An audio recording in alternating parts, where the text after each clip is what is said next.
Good morning, or afternoon actually, or good morning if you're watching from America. I'm drinking Coke today. Ha! Okay, Homecoming. I've just watched it again, and still it does amaze me just how brilliant this episode is. Everything about it was brilliant. I mean, I discussed at length with one of my followers, and who I follow as well on Twitter. We were talking primarily of how Smallville has, yes, we know that it's reinterpreted the origin of Superman, but it's now become apparent that they're using the romance side of Clark and Lois.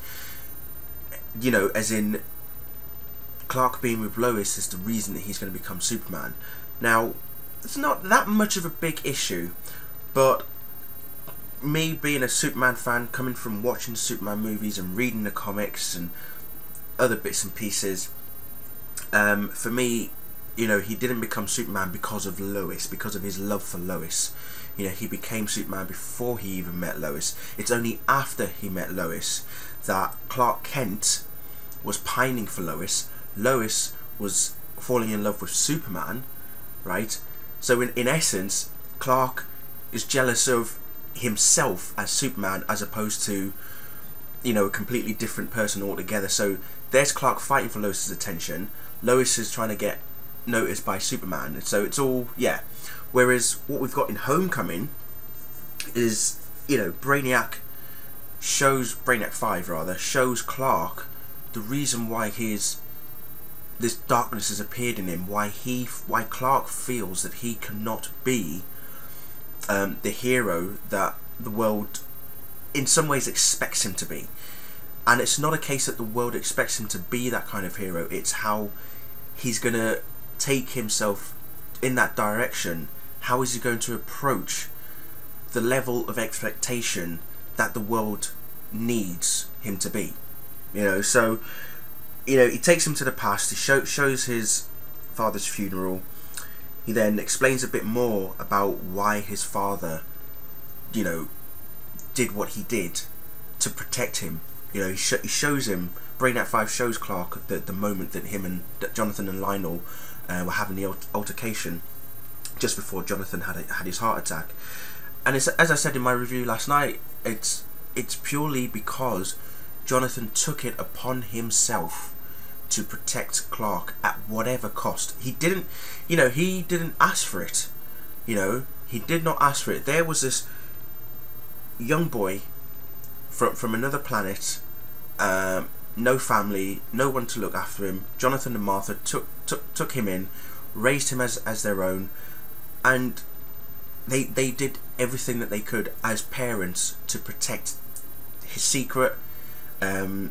You know, him growing up, teaching him the moral life, the human way of upbringing, and that's, you know, that was the true lesson for Clark with his parents. And after Jonathan passed away, that was a defining moment, if, as Brainiac 5 says, if not the defining moment in his life. And for me personally, that was the defining moment.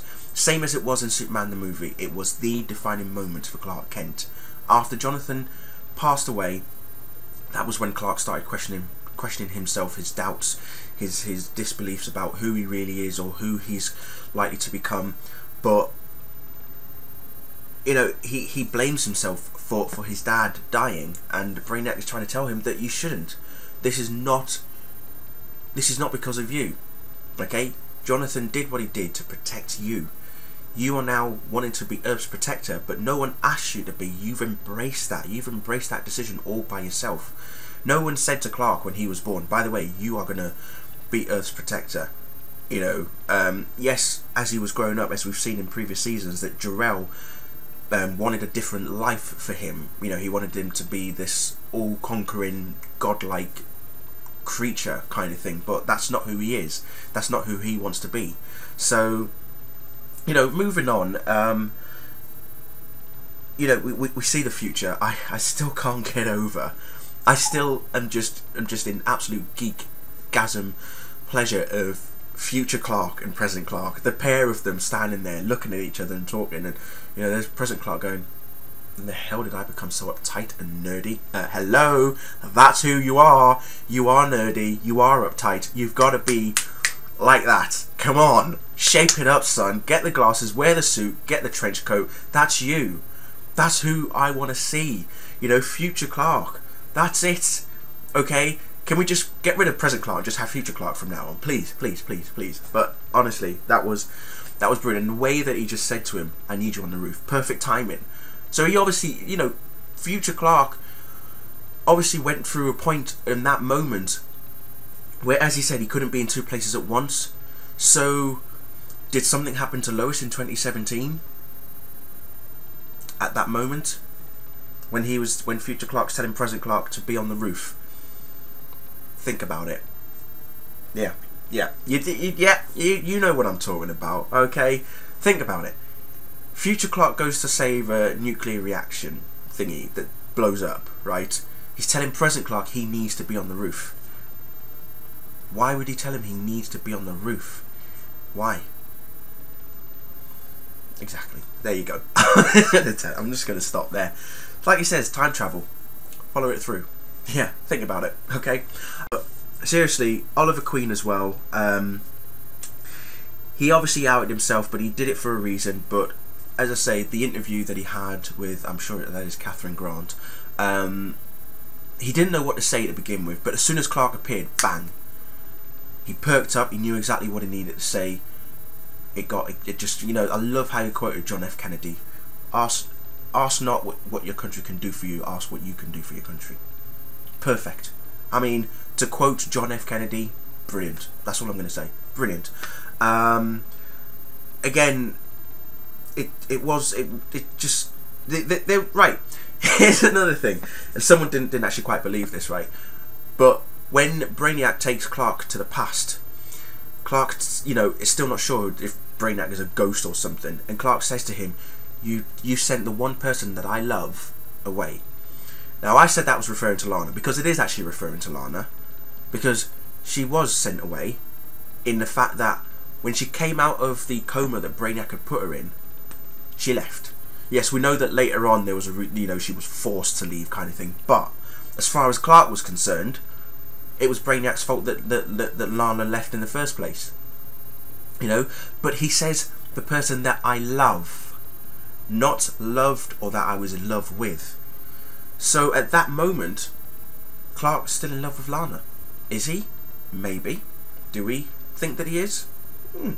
But that all changed by the end of the episode, with the massive, big Clois moment that the producers were hinting and teasing at.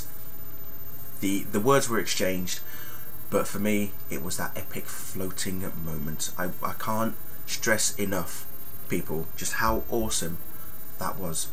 I mean, yes, as I said at the beginning of this video, they're using the Clois relationship as the platform for Clark becoming Superman. As I said, you know, I've read the comics, I've seen the movies, and I've never come across that before.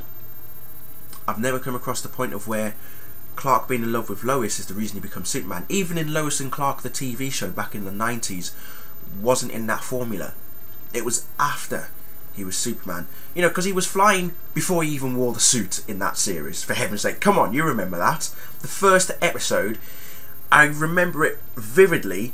He's about to fly, and there's a homeless guy sitting down, looking at him, thinking, huh? And he's floating towards the homeless guy, and he gives him his jacket, and then flies off. And I'm thinking, why can't we have that? Something similar to that. If we can have something like that, that would be great. You know? And then, as I say, it's not such a bad... I mean, my mind is starting to divert to the whole Clois, you know, having to be around now for Clark to become Superman. Try not to play too heavily on it. It was, I mean, don't get me wrong, it was heavy, but it was also subtle. When I mean heavy, I mean like when Clark saved the helicopter, the way that him and Lois started making out, yeah, that was heavy. But the subtle bit was at the end. It was subtle because Clark now realised that he should live in the moment. He doesn't need to dwell on the past, no need to think about the future. Live for the moment, live in the moment.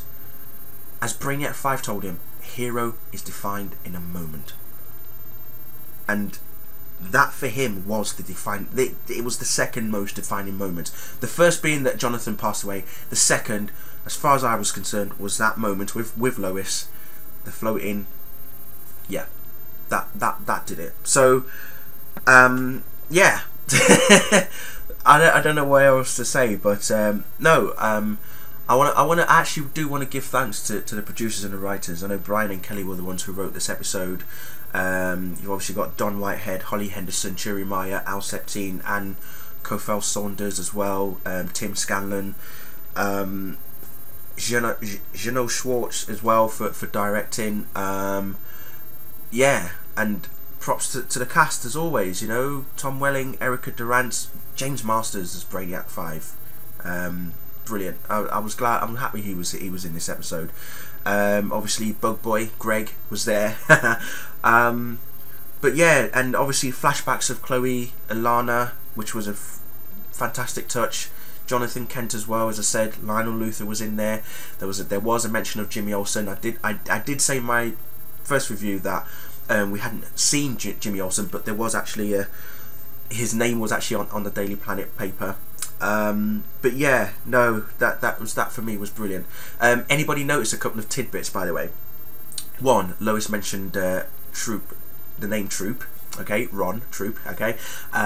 Plus, in their office. By the way, the office. Yeah, I'm still not comfortable that Lois and Clark have their own office in the Daily Planet, because that's never been the case. They've never had their own office. They've never shared an actual office together, so that didn't sit well for me. But in the office, did anybody notice the pictures on the background?